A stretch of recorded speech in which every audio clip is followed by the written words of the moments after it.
Alright, Dylan, on you. Wait on one, wait on one. You had all this time. Okay. Alright, so today we're going to talk about the never-ending eagerness to get better and process focus. I know that we've already talked about process focus, but we're going to dive deeper a little bit into it. Okay, at the end of the day, you can get better every day, right? And the main thing there is focusing on small wins, compounding into, the success that you want to see, okay? Short little overview about what we're doing. At the end of the day, improvement is a choice. I honestly believe that, right? If you are dedicated enough and are willing to put in the effort, you will get better if you do the right things, okay? With that, we're going to do a deeper dive into growth versus fixed mindset. I want to kind of talk about some other examples of exactly what that looks like. It looks like at the beginning, we kind of just defined the difference, right? For those of you that were around for that, we defined the difference between a growth versus a fixed mindset. Somebody who was there, do you want to give a brief refresher on the difference? Anybody? No? Okay, I'll do it. All right, fixed mindset is basically the belief that you are stagnant. You are how you are, and no amount of work or effort or focus is going to change that, okay? Growth mindset, on the other hand, is basically the empowerment, the belief that you have an impact on how you can how you can end up being, okay? We'll talk about why process over outcome equals high performance, and then we'll finish up with the idea that small daily gains create long-term results, all right? So with that, we're going to go ahead and start off our story time by Thomas is going to talk to us for just a little bit, and then we'll move on from there, all right? Thomas, go ahead. Sweet. Alright, let's see. I'll make this bigger. I'm going to read that. So, process focus, okay? Basically, to me, that means focusing on yourself, you versus you, okay? It's very easy to compare yourself to other people, wherever you're at, high school, college, compare yourself to pros. None of that matters. Like, it's you versus you. Okay, and that's part of the growth mindset is like, you start comparing yourselves to other people, you start comparing, where you're at based on like your teammate in high school or whatever, like, you're gonna really rob yourself of a lot of the joy that comes from the game and from the process, right? So like when you're training in the gym, and you're doing 55-pound dumbbells and somebody else is doing 85, are you process focused if you're comparing yourself to them when they're lifting the 80? Or are you worrying about yourself and like, hey, I'm lifting 10 pounds more than I was 3 weeks ago, right? That's process oriented. That's taking joy and taking pride in your own personal growth is what's gonna help you long term down the road, right? And that's gonna be kind of what separates you and allows you to have a longer career than some people that might be focused on results, right? I personally, obviously played baseball at a high level. I had tons of teammates that were so much better than me on that team that I was at, right? But I made it so much farther than them. Why? I didn't give a shit that I wasn't the best player on my team. Excuse my French. I didn't care, right? I cared about getting better. And I kept telling myself every level I played in, right? High school, I was a nobody. I played 3 games on varsity in high school. 3. One hand, 3. I gave up 2 home runs in one of them, and I don't even remember the other 2 games because I probably lasted like an inning and a third or something. Like, I was terrible, right? But I walked on to a Division II junior college knowing that I wanted to get better. I believed in myself. I was worried about what I could control, which was the process, right?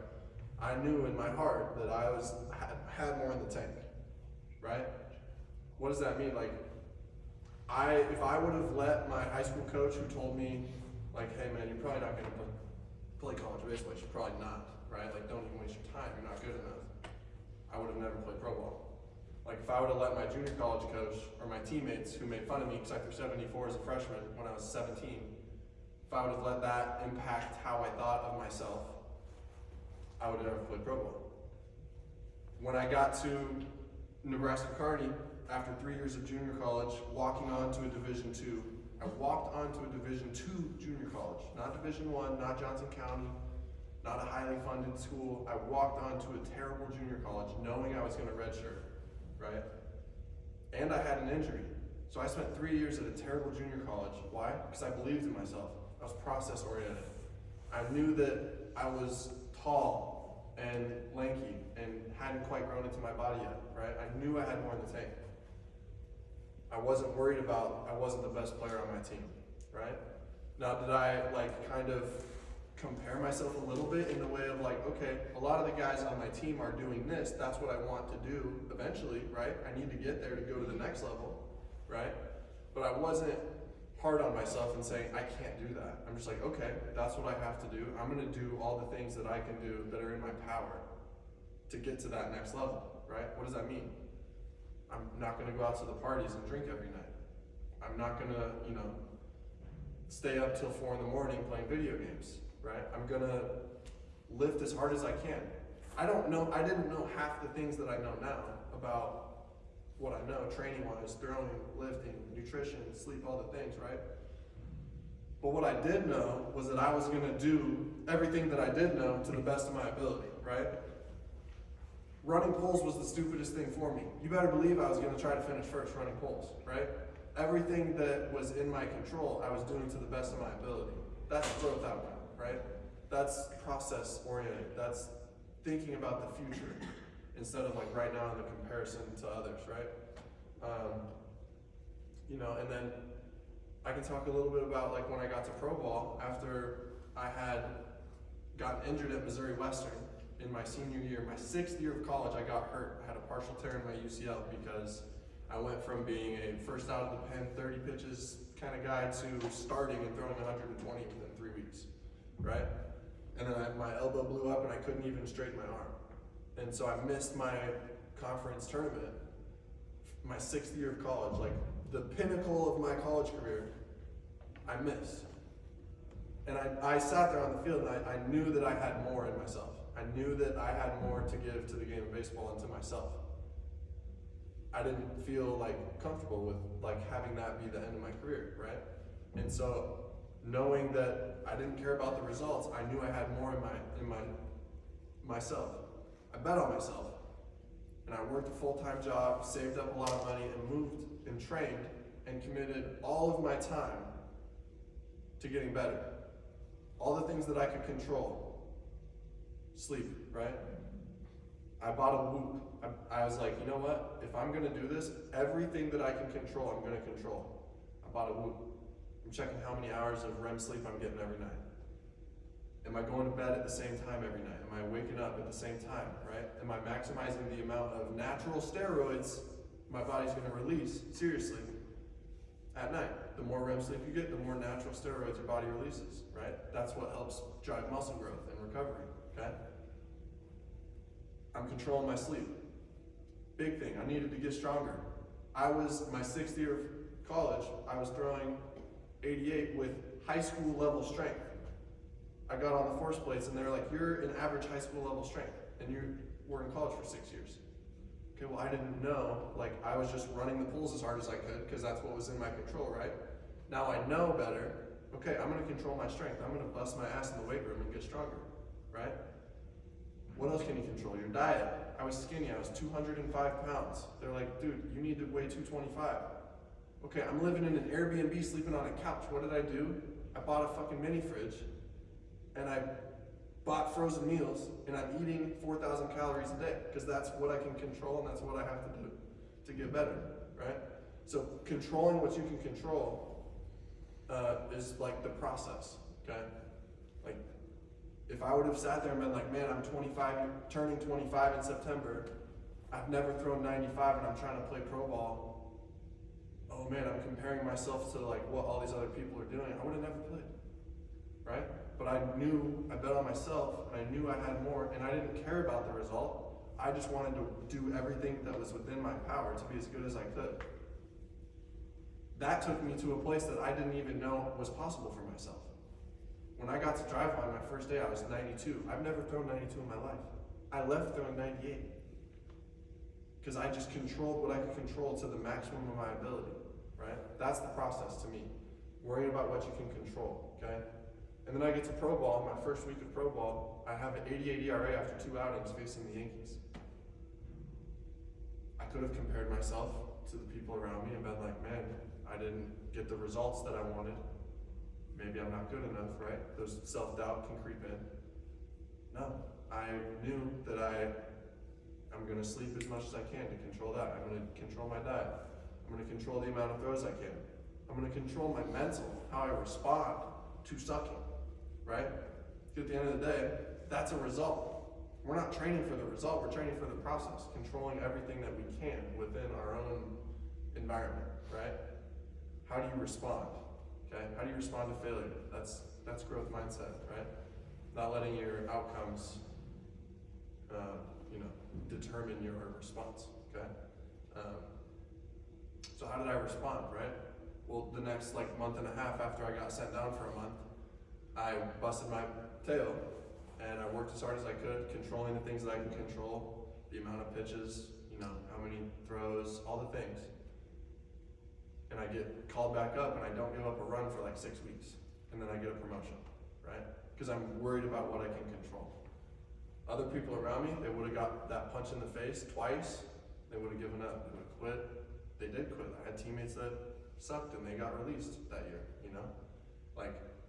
but I wasn't results oriented. I worried about what I could control, right? So that's kind of my kind of story on, process oriented versus, and growth versus the other, okay?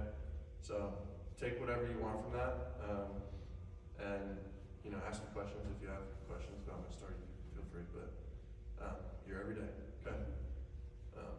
Kelly. Beautiful. Great job.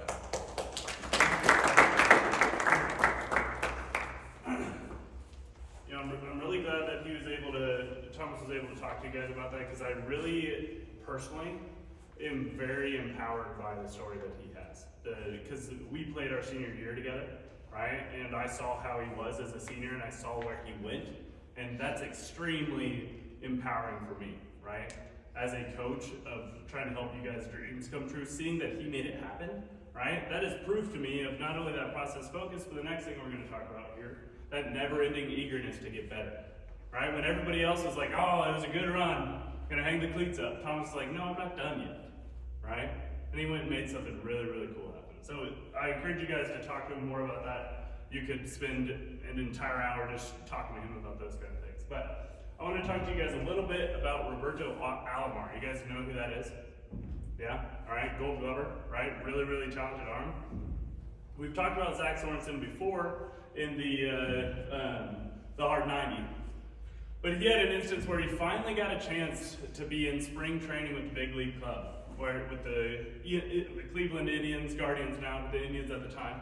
And Roberto Alomar came up to him before one of the spring training games and said, hey, this pitcher is starting today. Do you know anything about him? You got anything on him? And Zach, of course, it's his first day, literally his first game with the Pro Ball Club. It's like, of course not. I've never seen this guy throw. Why would I know any of that? Right? And he says, of course not. Roberto Alomar goes up to him and says, well, what's his out pitch? What kind of movement does his fastball have? Right? How quick is he to home? What kind of pickoff move does he have? Just grills him. And Zach's like, I've never seen this guy pitch. I don't know what you're talking about. And so Roberto Alomar moves on, right? Very next day he comes back. New starting pitcher. Comes up to Zach, says, hey, what do you know about this guy? Right? Same exact questions, okay? And eventually Zach was like, hey, I don't know any of these guys. These are big leaguers that you've faced tons of times before. These are minor leaguers that no one's seen throw, right? So why are you asking me? Roberto Alomar turns to him and says, if you have one tidbit of information that will help me get an edge, I want to know it. And I don't want the lack of me asking to prevent me from having it, right?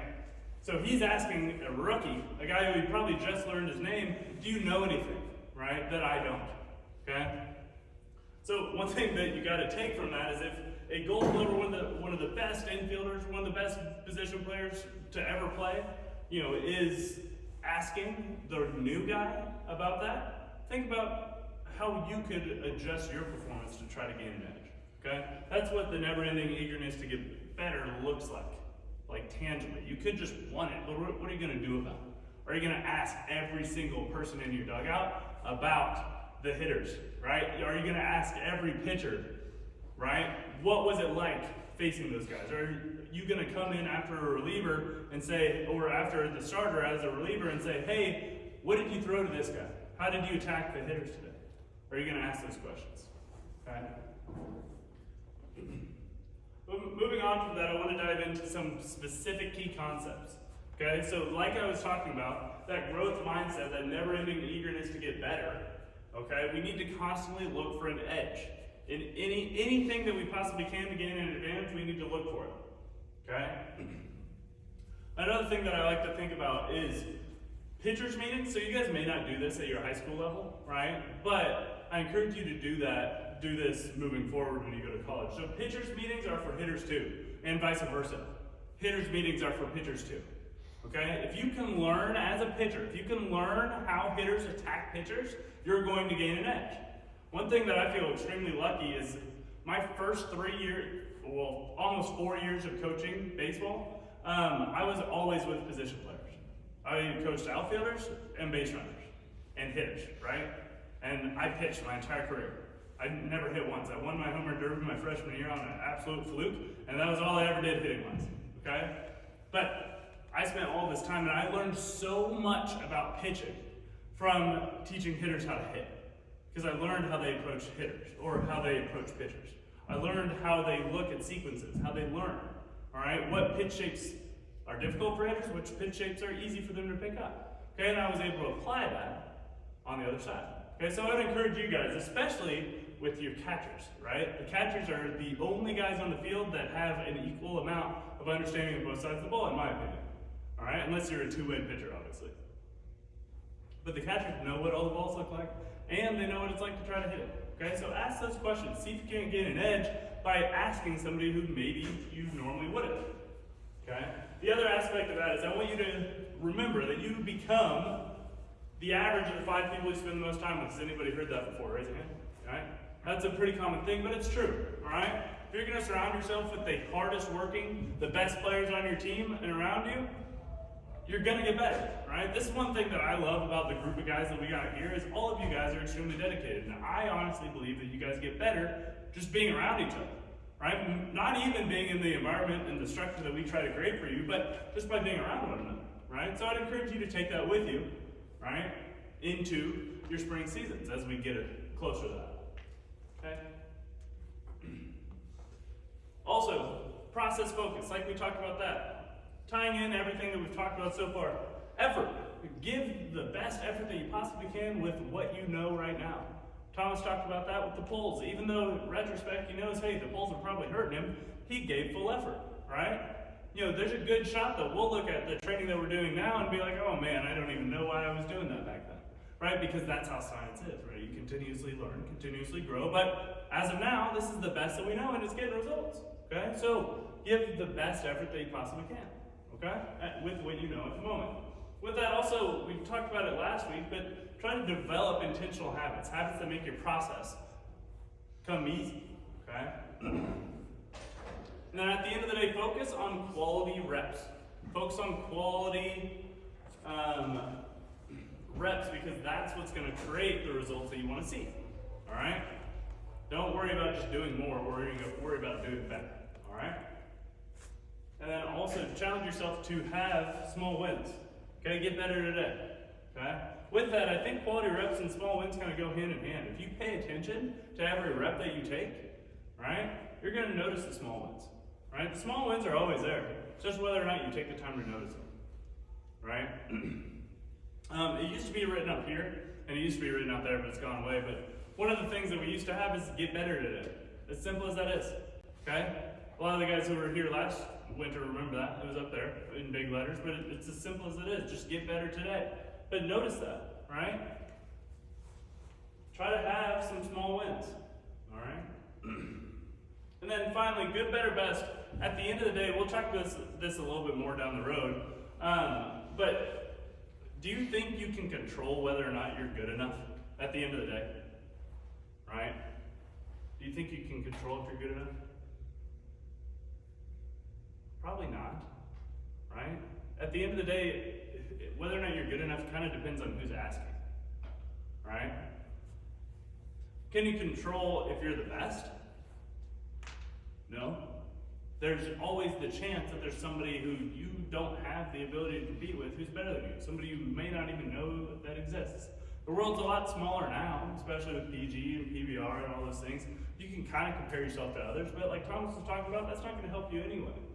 Right? So worrying about being the best, right, or being good enough is out of your control. But what you can focus on is whether or not you get better. Okay? And at the end of the day, how do you know if you're getting better? Like, does anybody have any ideas of exactly how they know they're getting better if they're here? Specifically here, it's a little bit easier here. We try to make it a little easier. Okay? What are you guys saying? Horse plates. What did you do yesterday? Test and improve. Yeah, and he knows for a fact, right? Yeah, you improved a lot, actually. It was really good. It's great to see. But you know for a fact that you're getting better. Okay? But with that, what I want you to know is that measurement is motivation. Okay? So if you're measuring it, right, measuring something that's within your control, right, whether or not you improve on the force plates, at the end of the day, the program, I've double-checked the program, right? The program I give you, I've made sure that every single person who's done it to a T has gotten better at what I said they'd get better at. So it's up to you. At the end of the day, you can get better by sticking to it, right? And if for some reason you don't, that's on me, right? But you can't control that, okay? So let's move on. Let's move on to our discussion a little bit. I want you to think about your career. So far, up to this point, what have you improved the most, right? And feel free to raise a hand and say this out loud, right? What have you improved the most in your career so far? Work ethic? All right, what caused it? Wanting to get better. That's a great one. Yeah, Brandon? Mobility training. Mobility training. What caused it? Injury. Injury. Oh, you had to learn the hard way. Dang it. That happens all too often. Oh, But that works. it does work. Now all of a sudden you're better. That's good. Anybody else? What have you improved upon? Anybody want to share? Anybody have any ideas? Nope. All right. No big deal. We'll move on. What is one area where you think you'd benefit from a little more eagerness to get better?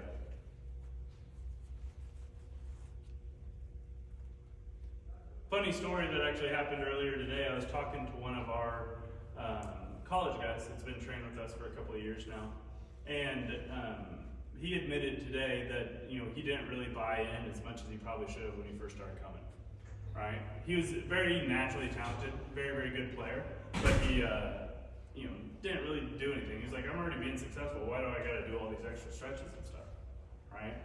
And now, unfortunately, he got hurt because he got really bound up and was still just gas to the pedal to the metal on top of that, and he ended up getting hurt. But now he's bought in, and he came in today and was hammering his physical therapy. And he's like, man, I just wish that I would have wanted to do this a little bit more before I got hurt.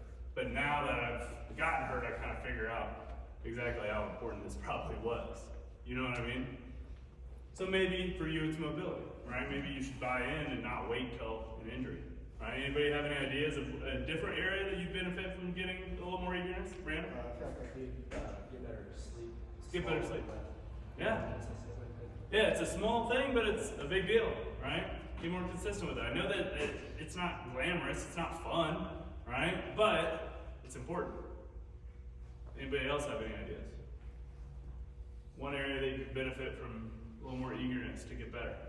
Probably like staying off my phone, doing something more productive. That's a good one. Yeah, try to make the most of your day. Yeah, so that's nice and simple. That's good. Anybody else have anything? No problem. Okay.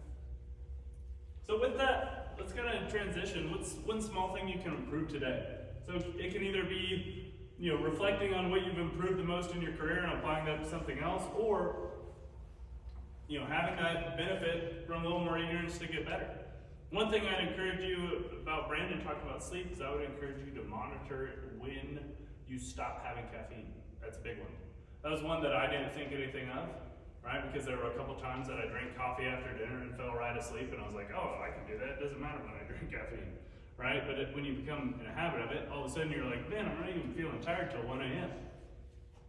It's like, okay. You know, I even made a rule for myself where I don't drink caffeine after noon, right? Sometimes I'm finishing my coffee right at 11:59, but you know, it helps a lot.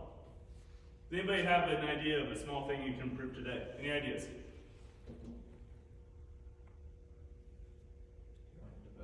Going to bed on time. That's simple, right? That's a simple, nice and easy one, all right? If everybody could do that today, that'd be a step in the right direction. That's awesome. Let's kind of apply that idea of good, better, best. All right, so kind of taking it with the concept that I originally thought, that good enough, are you the best? Can you be better? All right, let's also think about what do you do good right now? What are you good at? You don't have to answer this out loud, but if you want to write it down, go ahead.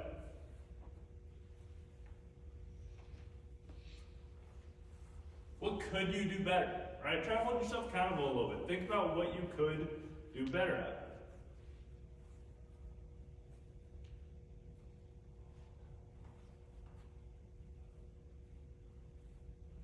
Then what does the best look like? It's good to have that goal to look towards. All right? What is the best pitcher on your team? How does he go about his business? Okay? And is that something worth striving towards? So I really like this good, better, best because there's kind of two different ways that we can use it, right? One way, we can reflect on what we do well, right? What we do good, what we could do better, and what the best looks like, what direction we're trying to go. But on the other hand, we have that different perspective of good enough is not in your control. It depends on who's asking, okay? Being the best is not in your control. There always might be someone else out there. Somebody maybe not even in the same country as you, so it's not your fault that you didn't know you weren't the best, right? They were on the other side of the world, okay? But you can control whether or not you get better, okay? And one of the easiest ways to do that, I answered this a little bit last time, but the idea of getting 1% better every day. Right? I asked you guys the question of what is 1% of your day in time? Does anybody remember what the answer to that was?